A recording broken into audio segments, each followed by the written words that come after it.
in the link. Some of you that last time who I pick a brute. I give a brute. You pick them. Fire up the chat with your pickums.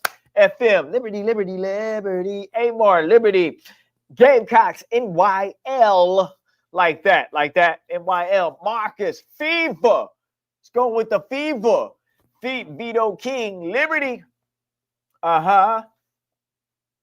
And we'll get ready to close this down. Miracle Rider for you, Liberty.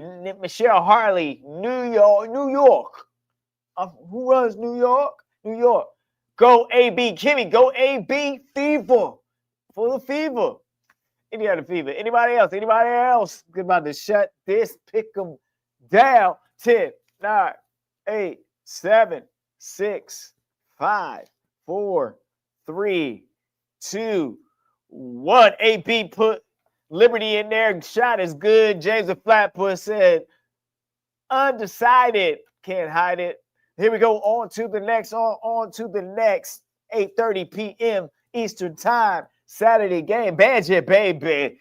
Bibberty. JJ got the jump shot in the little corner. Jump shot says Liberty. Let's go over to the 8:30 p.m. game. Seattle at 6-4. Golden State, Vaux. A very deceptive 4-5. Notice I said very deceptive or deceiving. 4-5. Here we go. Pay attention. Nah, I'll just play. All right, here we go. We got Vaux or the Storm. I give them.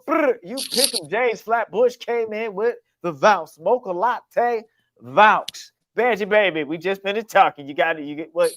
Put it in the chat. Okay. Storm. Amor. Storm. Okay. Gamecocks fam. Storm.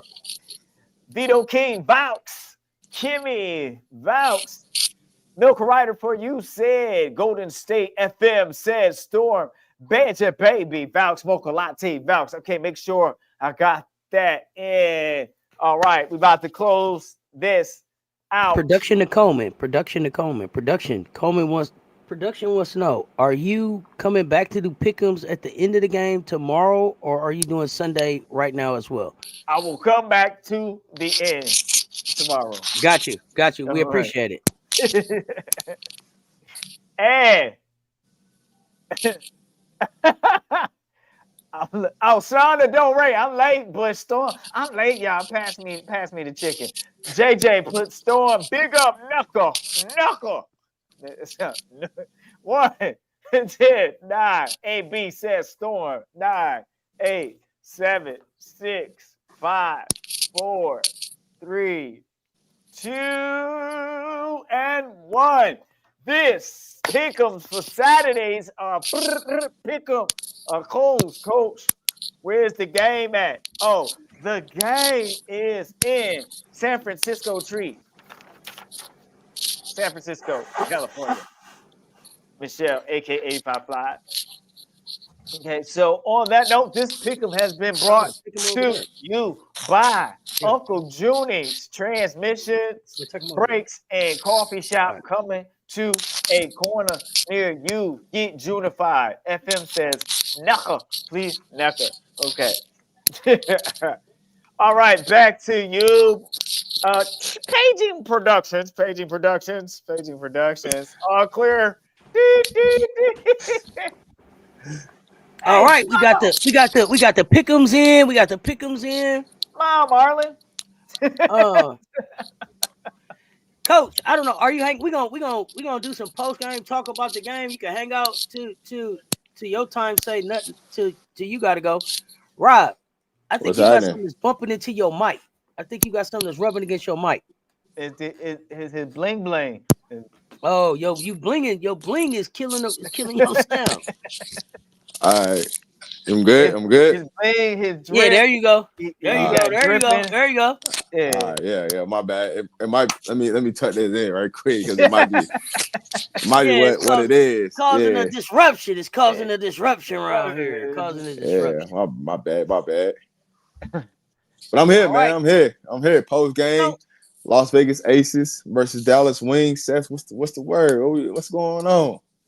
Like I was saying, I felt like this was a good one. This was one that we needed. This was good. This is the one that they can build from, right? They needed to see, we needed to see them, and they needed to see them win without Asia. It's something that they can build on. Dallas was scrappy. Dallas was scrappy. It was shaky down the stretch, but it just really shows like Jo is a fighter, and when push came to shove, Jewel figured it out. I don't know if getting knocked on her head was what she needed. It was like, where you going? Girl, you make $249,000 if you don't get back out there. Asia's upstairs. Yeah, y'all don't get to have off nights together. No, so that's that's that anniversary bling he got on. He got that anniversary bling out. All right, he's celebrating 3 years in this thing. Make sure y'all follow Rob the Man Media too. Make sure y'all give Rob the Man Media a follow too. So J Spot Network, Rob the Man Media, Says Talk Sports, KBAF. Make sure y'all follow on all 4 of those platforms. But that's what I think we needed, Rob, Coach. I mean, I'm not gonna say that this was Becky's like I coached my ass off moment, because like the play she drew up didn't necessarily work, but they got the 3-4. But the play was available. The play was available. Chelsea missed a shot. But I'm not gonna, I don't know. All right, so I'm gonna watch the game again because I want to know how much of this was about Las Vegas figuring it out and Dallas breaking down. That I don't have a vote on yet. Okay, bet. So that play she called out where Chelsea got the ball mid post, it was an option play where you had Young coming off a flare screen. She had the option to come off a flare screen, or she had the option to come off a rub screen with Chelsea. But Chelsea ended up keeping the ball. They didn't hit the flare screen, so Chelsea ended up taking that shot. What the person that made the play, what made everything happen was not leaving the corner and attacking to go get a rebound. That's what made the play so successful in a sense. Crashing the board. Because most of the time, when whoever's in that corner and the shot goes up the opposite corner, they stay in the corner. They never come out. They never come out the corner. So that part happened. But it was a tell of two quarters. When you break everything down, the third quarter and fourth quarter was a tell of 2 quarters, right? Dallas went on an 18-0 run, and Vegas went on a 17-2 run. That was the biggest difference of the game, right? The 2 runs. But I'll say this to the part in the fourth quarter. Dallas lost his game when the head coach and DeJounte got into it at that time out. That's when they lost the game. Because he was so into it with DeJounte, he couldn't even think clearly about what he wanted to draw up offensive-wise for them to run they said in. So that's it took a lot of tension off of him and focus on what he needs to do, because DeJounte, she want to argue about him not calling a timeout to review a play because she twirled her finger. Like, play ball.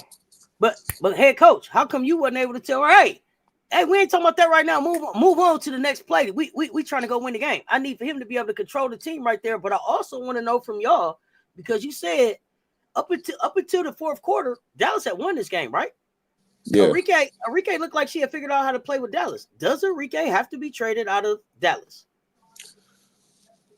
I'm past the coach before I give my opinion on that. Hot seat. You gotta go first, man. What you got? No, I don't really think Enrique needs to be traded. I believe she did a lot to adjust and to incorporate Paige and to establish a new type of offense. And so I think, she's, again, very seasoned and has a high IQ, and I don't think Enrique gets enough credit for that. And so it seems like, to me, from my court vision, fam, it seems like Enrique wants to play that, but it doesn't.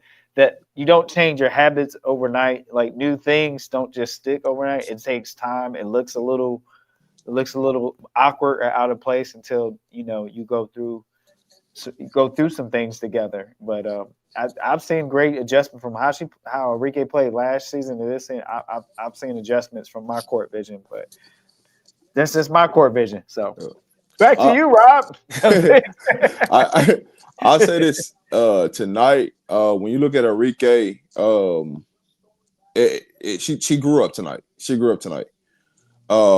In normal situations, she's pouting. She don't get the ball 2 or 3 possessions down the court. You didn't see her pouting tonight in the fourth quarter.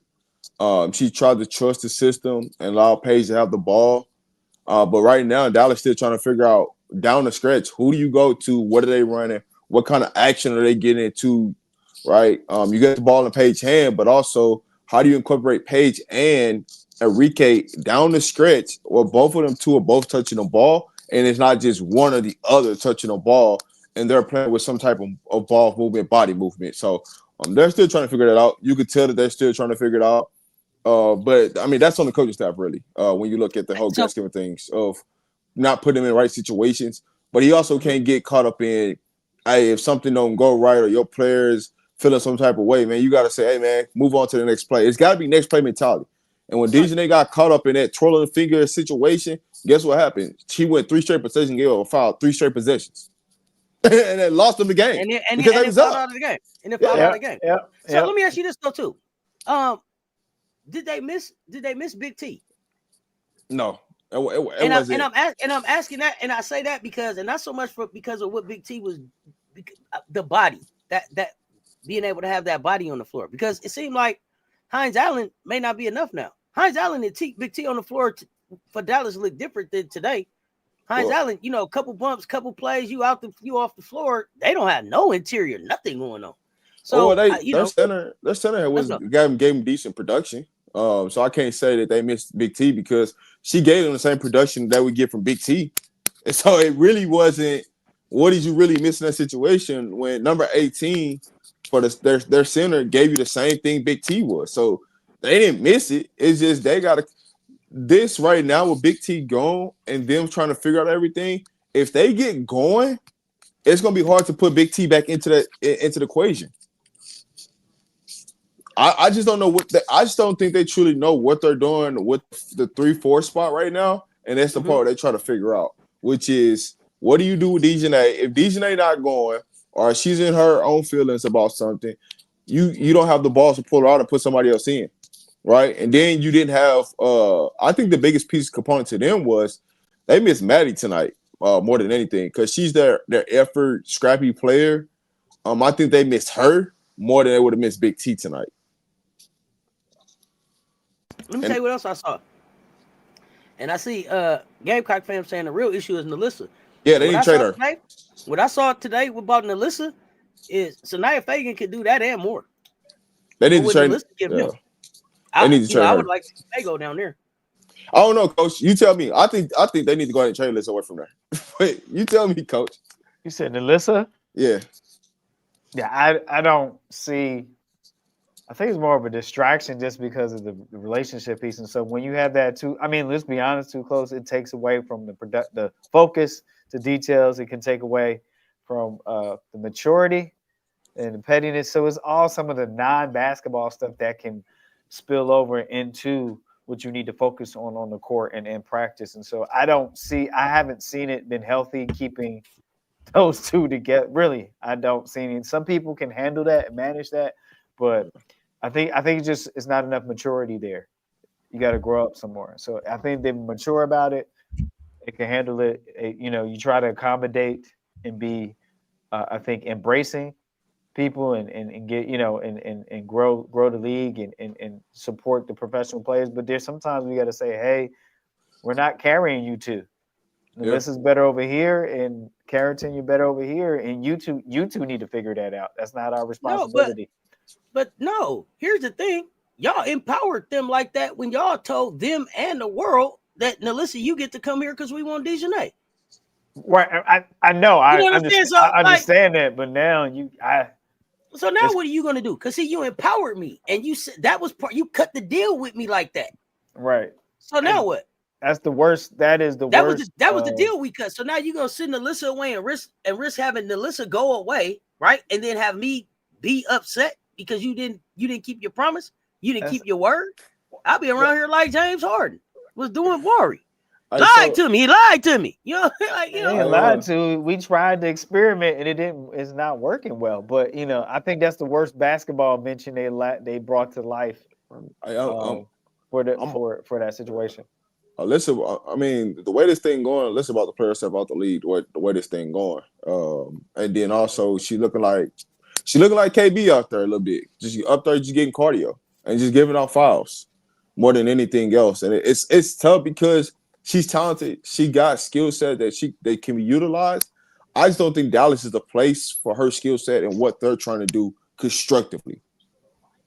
So when you where's the place for it? It wasn't Indiana. It ain't Dallas. Where is it? You gotta put it somewhere. Rob ain't with 10, 11 other spots she can go. Where you sending her? Man. Well, Minnesota's out, so there's Right. that. I wouldn't Where's she going? I wouldn't put her in Minnesota. I'm trying to think of a true center because she needs to play the 4 that will work for her. Molly say the Connecticut Suns. It wouldn't work with the Suns because AT wouldn't be going for it. AT been put her to a wall. AT not at the Suns no more. I mean, I'm tripping Phoenix. When I said the Suns, I'm thinking about the Phoenix Suns, not the. I got you. Yeah, Instead of the Mercury, I'm thinking about Phoenix, and that's what made me. I'm like, hold on, AT ain't going for that. You like her with Tina Charles?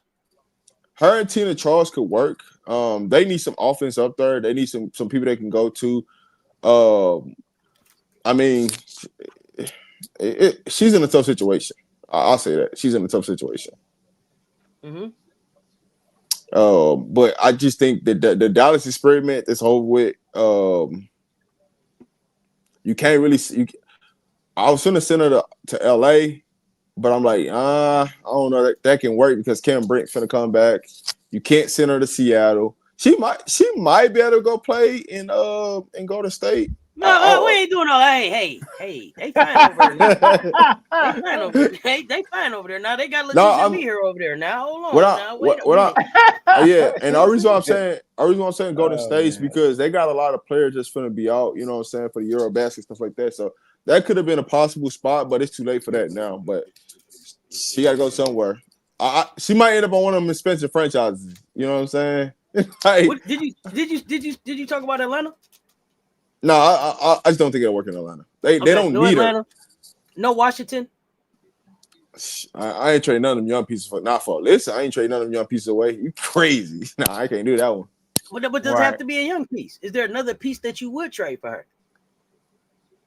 Not in Washington, no. Okay. Yeah.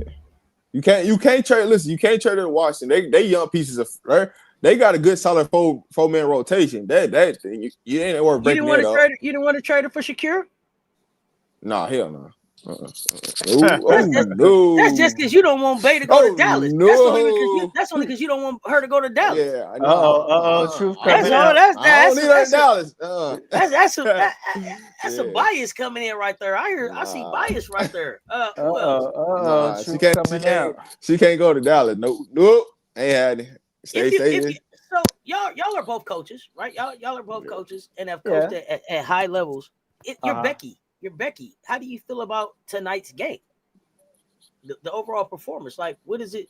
What are you walking into the locker room saying to your team? Are you blown away by the performance? Are you celebrating? Are you cussing them out? Is it just like breathe? We got through that. What is it? We're based on where they've been so far this season.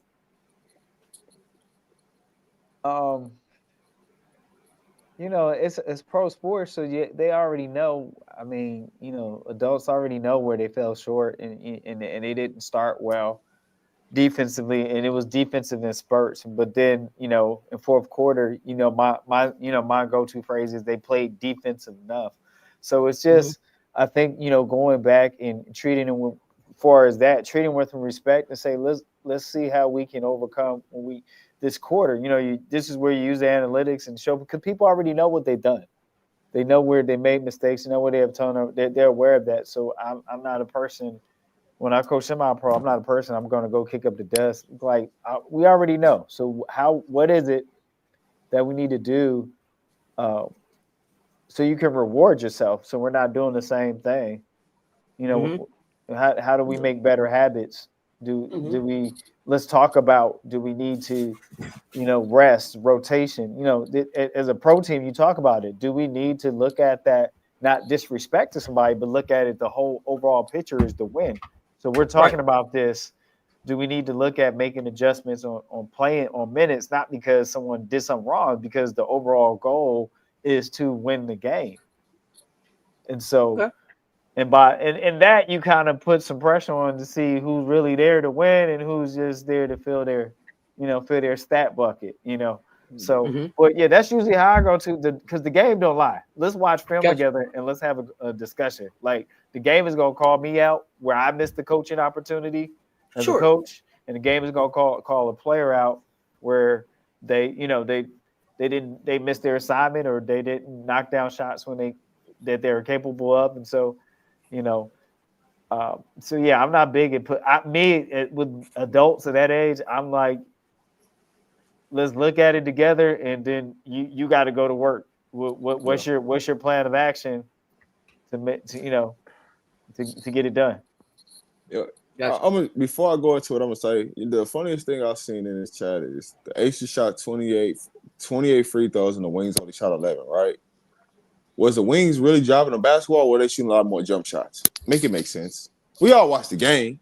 If you're Night, shooting, Benzie. if you shoot jump shots, you're not gonna go to the free throw line. The Aces put their head down, got to the rim, they got the foul call. That's just what it is. But it's three things for me, right? The build the sandwich, right? You start with number one, right? We fought through adversity, right?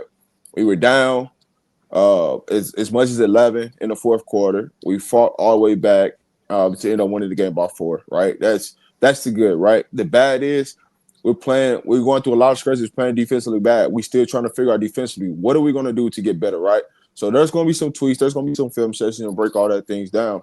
But the end all be all, at the end of the day, we came home with the victory. Do we got some things to work on? Yes. And we're going to get in the lab. We're going to work on those things because we got a game on Sunday. And all things reality, right? Tomorrow, we're going to check in. We're going to go through. We're going to run down. We're going to put the game plan in for tomorrow. We're going to check out the film breakdown, things like that, what we can get better at. But it just comes down to those three things, right? One thing that you loved about the game was fight through adversity. The bad thing that you didn't like about the game was defensively effort for the entire period of the third. Like I said, the entire third quarter, defense was atrocious, right? So we're gonna look at the third quarter, right? Because when Enrique heated up, what did we do to make it anything hard for her? Right? Did she take some questionable shots in the fourth quarter? Will help to get back in the game? Yes, she did. And then we got the victory. So it's just that simple. I mean, you knowing that you got a game on Sunday, it's hard to really go in there and just start throwing stuff on the wall because your emotions and feelings are super high after a basketball game. Just keep it simple. And then that next day, after the 24 hours or after the night, the next day you break down what the real main issues are and move forward. Yeah, I hear you. I think for me, I'm thinking like Asia may or may not play, right? Technically, based on the rule, Asia can play Sunday because that's 50 hours from when she went into concussion protocol. She only got to be in there 48. So for me, I'm looking like I really don't want to come in here and really shit on y'all because I want to be able to bottle up with whatever that fight was and whatever that momentum was to be able to jumpstart whatever that next game is, whether Asia is there or not. So, I don't know. As I haven't coached, right? So I don't know how you find that balance between what we need to kind of correct or do better, and not really killing the momentum or killing the vibe. Is if that makes sense. So I mean, it's simple. You could just literally that whole game, entirety of that game, you could just watch the third quarter, and it tells you everything that you need to know, right? At halftime, we only had 5 turnovers. Third quarter, we had 10 turnovers. As a team, 10 turnovers in a quarter. What are we doing? Like that's a pure lack of focus to have 10 turnovers in one quarter, and that's just too many turnovers, right? It's already too many turnovers over 3, but to get to 10 turnovers in the game. Not just in a game, but in one quarter, hey, you got to start looking yourself in the mirror. Like, what was the breakdowns? Why? And a lot of the 10 turnovers that we had in the third quarter wasn't forced turnovers. It was on us while we turned the ball over, making errant passes, just not making a simple. Not just looking at somebody and just make a simple chest pass or a simple bounce pass. We try to make everything more difficult than what it was. So, it's certain things you can just pick out that game and just say, hey. Fix this going into the next game. We'll be fine. So, go ahead, did either of y'all walk away from the game feeling like you saw a combination of players or a lineup or a 1-2 that you can build on going forward for the Aces that you hadn't seen before with Asia on the floor?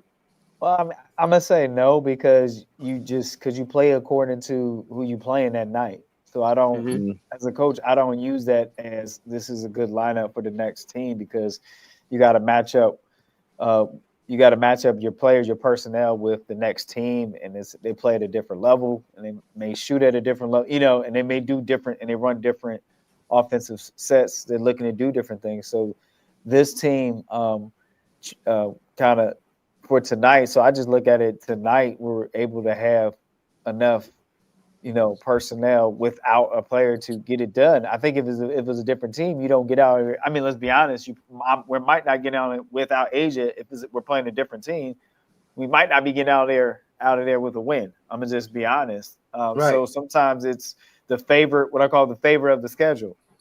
Everything falls in place for these times. So the favor of the schedule. I'm not saying that those players are not good, but you have a player that helps the other players play better when she's there, her presence, if that makes. So I mean, that's just a fact, and you can't coach that, you can't teach that. That's a vibe, that's a chemistry.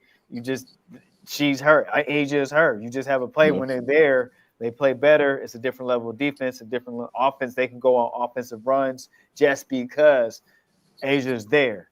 They're doubling, they're tripling, and people got more time to think about shooting when A'ja's on the court because they're more open, so you got to knock down your shot. So I definitely want to say, yes, I want to lift them up. And at the same time, and coaching staff, we know what it was. The schedule guides worked in our favor tonight based on, the level of the team, what we had, what was going on for our injury list. And so sometimes it works out like that. I think this is a perfect situation for the Aces, right? Just not having A'ja for at least 2 games, right? This game, Sunday's game. I think she'll be back Tuesday. But not having A'ja in the lineup is going to help other players build their confidence because now you have to check into work and come to work. You can't afford to take no night off. You could when A'ja was there. Now you can't because you don't have 25 and 12 rebounds covering all that up. So now you have to put in more effort. You got to come to shoot around extra early and get some extra reps in. You got to come to pregame and get a couple extra more reps in. So this situation could be the kickstart of the Aces season turning around and being more in the path of the arrow pointing up and not the arrow staying neutral. I think this is going to be the key to everything what the Aces really need. But I also say that next game, the rotation will probably look different because they probably will play Joyner. So you don't think A'ja plays next game? No. I think it's mandatory. She has to sit out at least 2 games. So when they were talking tonight, they said the mandatory is that she can't play basketball for 48 hours after she goes into protocol. Correct. And the second game would be at 50 hours. So technically she can't play. So I think she sits out, and I don't think that she plays Tuesday, but I wanted to know what you thought on that. I think she does. I think looking at her in the press box sitting next to Bam kind of already told me she ain't playing Sunday for sure. So okay. I'm targeting that she will play Tuesday because we're going on the road. Now the key thing about that game that we're going on the road is how does the travel affect her, right? Because once you get on a plane and you come off that plane, that affects your body, everything up her. So she might not have no effects of on the way there, but the effects may kick in after she get off the plane. So we got to see how that comes in a situation. So, I sent a question about KB. Yeah. So for KB, I mean, we wasn't hitting. I mean, she came in, she hit a 3 early, right? She got 3 rebounds. I mean, for the game, she was a -8 on the floor. But she bought us some minutes at times, right? Was it effective enough?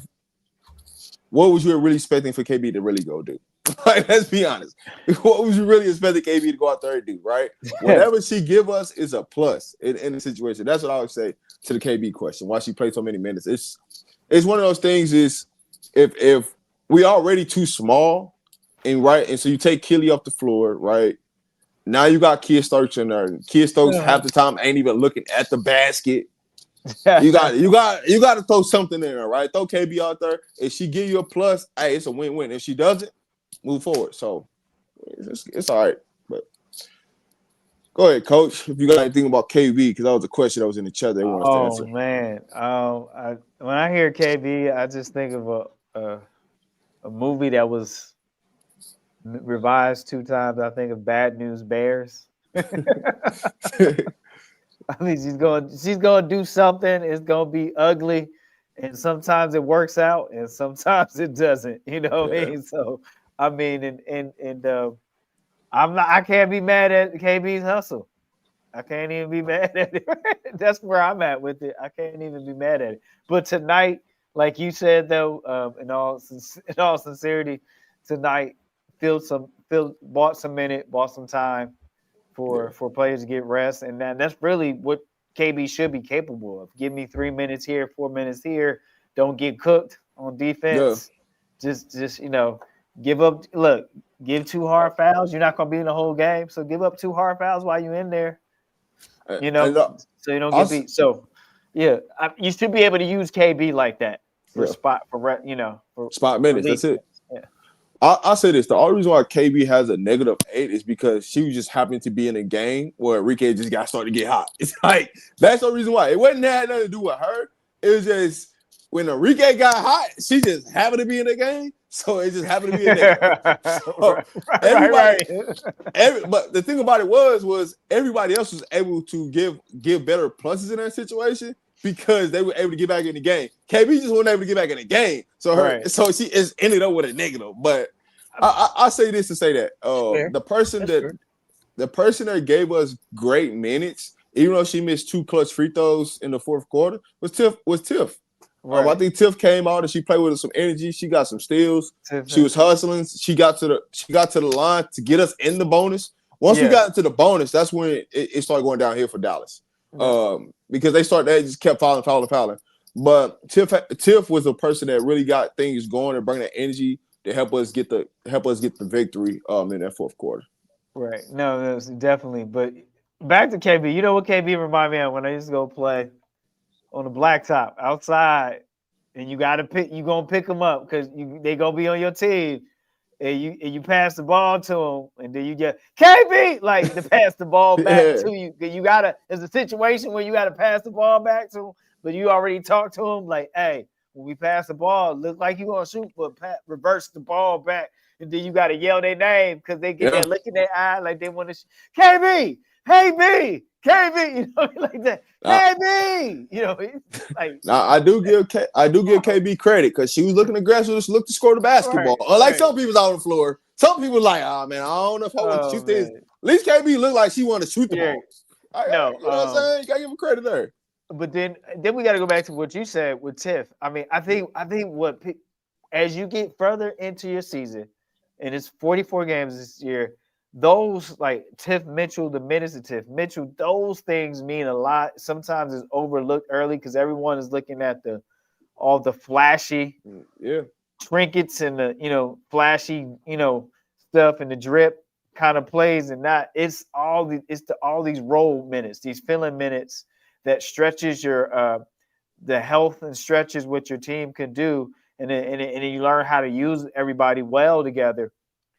That's what really takes you into a playoff is when you get 5-8 minutes here from Tiff, you get 3 from KB. That's what really stretches your team to you really be in contention for something when you start figuring that out. So here's the thing that I noticed that Becky did today. Tiff was like the last person to get off the bench today. Like KB checked in before Tiff, I want to say. Who else checked in? Everybody pretty much checked in. Tiff was like the last person. So I think she just played with, hey, listen, if you think that I'm the last person to come off this bench, I'm going to show you what it looks like to play with. So right. I like the energy that she brought to the game. I think it was a good confirmation for what we needed to go with the way Jackie Young was playing. And Jackie Young's been balling the last 2 games. Yeah.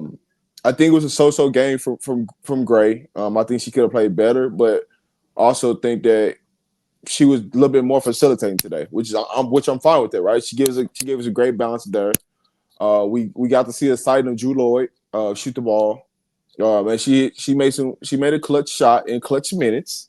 Yeah. So maybe that might help her to say, hey, you know what? I can do this. Maybe this is the right. But what did I say? when one of her teammates get on her, Drew Lloyd gonna start turning around. And so joining her was the teammate that she probably would be asking for. she got it. So maybe that might be the turnaround for Drew Lloyd. Okay, But we'll see. But is she sensitive? Is Drew Lloyd sensitive like that? You can't say anything. Yeah, but I think that Jordan Holmes move because the last place she played was in Seattle, and Okay. you know Drew Lloyd did speak about her. I think that was part of the decision why they brought her in, and so you actually got to see Lloyd turn the clock back. So man, that was good for her. Yeah, they got some interesting takes about Kitley in the chat. What do you feel about that, Coach Route? When it comes to Kitley, if she's gonna be out there, utilize her. If she's gonna be out there on the floor, utilize her. I don't think we utilize her to where we need to. But the part I hate seeing Kitley in the game with Evans.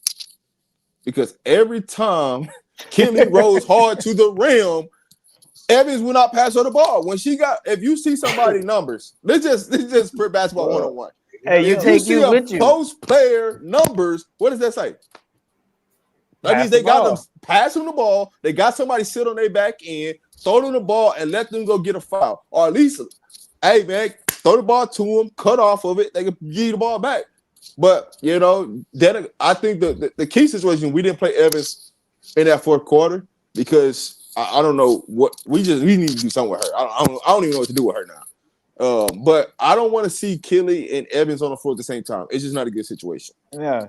I mean, here's the thing: you take you with you, and so Dana Evans did the same thing in Chicago. Would not pass to the post, and you are a guard. You know what I mean, Yeah. Dana? If you hear us, you're a guard. But see, Get the ball to people. And also, this is the last point I'm gonna say about Kitley. I think sometimes when Kitley's in the game, she does the small things that she be in the spot where you need to, and we don't dump the ball, right? Yeah. And then we'll come down, she's out the game, and then Kia Stokes is in the game, and where Kia Stokes should be at, she's never in the spot she should be. She's always deep in the corner somewhere she's supposed to be, instead of being at the rim to catch the pass and lay the ball up, right? Ooh, it's been a couple. It was a couple turnovers where we drove to the basket. Instead of you cutting in, you cut back out and cause turnovers. So, but you get Kitley, she'll dive to the rim.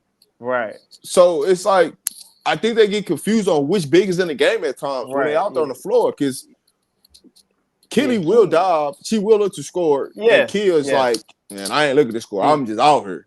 Kia like, Scooby-Doo, where are you? There's like over here, like that. Like, that's not the play. Your ass supposed to be in the box after that. How you get over there? Like that. Like, how you get over there? Yeah. You're supposed to be down there, right? Look at me. Look at me. Where were you supposed to be? Look at me. You're the captain now. I'm being honest, man. They put Kia out there at times, and like she be the person that's wide open, and she knows she wide open, and she be wide open in the corner. Ain't nobody with the 10 to 15 feet of her, and she still looking like, dang, should I shoot this? What I do? What should I do? What? Deer. Man, shoot that thing, man. Headlights. Deer. Like you said. Deer. Like why would you go run to the corner when you know you're gonna be wide open? Look, this is how her eyes look. Look, this is how she look when she around the rim. Her eyes look like it's just nervous. Right? Yeah, like man. She like looking around. Why your head on the swivel like that, homie? Then she catch a free throw line and stand it. She looking like, man, I'm starting dribbling right at somebody. I'm dribbling at somebody and hand this thing off. It's like, if you just turn around and look at the rim, you got a wide open layup. You gonna dribble the ball to somebody, man? Go lay the ball up, man. Right. But, those are the things, man. What are you doing? I don't know. What are you doing? I don't even understand why we run pick and roll with Kia Stokes at times. I don't. Like Kitley, we need to run more pick and roll with her, but also when she's running pick and roll and she seals a girl, we need to give her the ball. And so now you better her confidence, because when she scores, she plays a different level on defense. When you don't give her the ball at 2 or 3 possessions and she seals somebody, it's like she lose confidence of like she don't belong out there. Yeah, Jackie almost cussed. Cussed her out. I went up, but it Get was. your look. Get your But see the Cuss her ass out. But see the reason why that turnover happened though, because she was supposed to be in a dunker spot where we could drop the ball off to you before you go finish the layup. We passed you the ball, you still run out to the 3-point. Like, what you do that for? kid, bro. Hot potato. She is. Man, confidence, man, confidence. Yeah, I don't know. I mean, how long kid been playing though? She is though. She let off some threes. I was like, you thought about shooting that three. You didn't even shoot that with confidence. You thought about shooting a three. Just shoot it. If you miss it, it is okay if you miss it. At least give us the opportunity to go rebound it so it's not a turnover. I'm good with that. I'll live with that all day. I would rather you shoot the ball with confidence that you're going to make that three and not shoot it or think about shooting and then shoot it and now it's a turnover. Yeah, no. I mean, kid might just be a player where you don't pass her the ball, just let her set screens. That's it. Don't. But see, here's the thing, coach. Go rebound. Can you go rebound? Please? Every time you have her set the screen, everybody just go double. So you have to throw the ball back to her. Well, I guess you need to go pick and pop with her. Listen, I don't understand for the life of me. They're like, why the development coaches are not working on, hey, she's going to come out this double team. Hey, she's going to catch the ball here. Hey, you need to understand and have one dribble pull up, one dribble. Hey, you're to the rim. Hey, one dribble, shoot, or just catch it and shoot that thing and don't even worry about it. Like, I don't understand why we can't develop that when we know that she's going to be in the pick and roll situation and they're going to double the ball handle every single time. I don't understand it. Well, maybe I'm just looking at the game and I don't know what we watching during film session, but we got to start with that.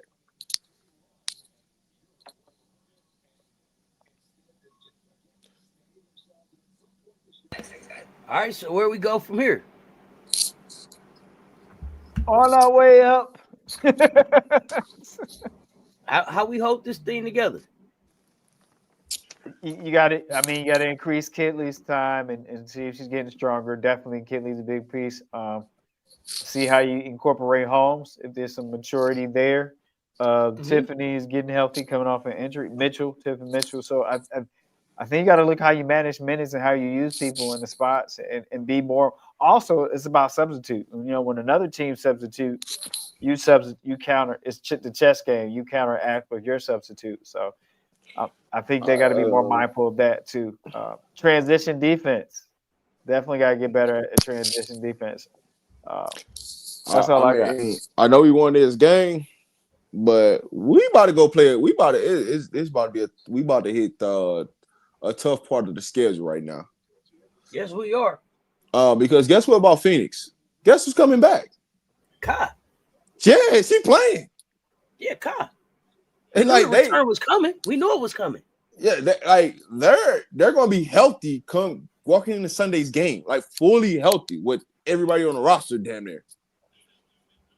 Yeah, it's gonna be a good one. Don't miss it. Oh yeah, it's gonna be definitely a good one. Now, here's the thing about it: we got both of our bigs against AT. That's gonna be the real issue. Like, I guard play. I think we'll match guard play for guard play. I think we'll match that. With Jackie Young and Alicia Gray, with Gray, I said Alicia Gray, Chelsea Gray. I think we'll match there. Our issue is going to be making sure that we clean up the glass. Because one thing about Phoenix, they got Satu, they got AT, and both of them are going to look to hit the glass against us. And Jordan's going to have to play. I don't know what you're going to tell her, but she's going to have to play on Sunday. So we going to have to. Yeah, we gonna have to figure out. They're gonna have to have real like game plan. But yeah, Kai is gonna be out there on Sunday. So Kappa, it's gonna be one of them days. Absolutely. Go ahead. I'm right now. If I'm Becky, I'm telling us to fly out tonight. So we in Phoenix for 24, so we can rest. Right, like. Fly. Don't wait till tomorrow to fly. Fly out tonight. Be in Phoenix tonight. It's a short flight, 45-minute flight. Get out of there tonight. So y'all at the hotel, y'all chilling. You do the shoot around, the walk through, everything tomorrow for you to be ready for Sunday. Phoenix got to come to Vegas. Oh, I'm tripping. I'm tripping. Yeah, we going to road Tuesday to Minnesota. I'm tripping. I don't know why I was thinking we was going to Phoenix, but yeah. You was already in next week. Yeah, I was already in next week. Yeah, so yeah, you're right. I did. Hey, y'all, do me a favor. Put a 2 in the chat if you are watching Los Angeles and Minnesota tomorrow at 1. I'm trying to figure out my schedule. Y'all know what time it is. 2 in the chat. 2 in the chat if you're watching Los Angeles and Minnesota. I'm tripping. I was supposed to be here till Sunday, but I'm leaving tonight. I'm actually about to leave in about 2 hours. So yeah.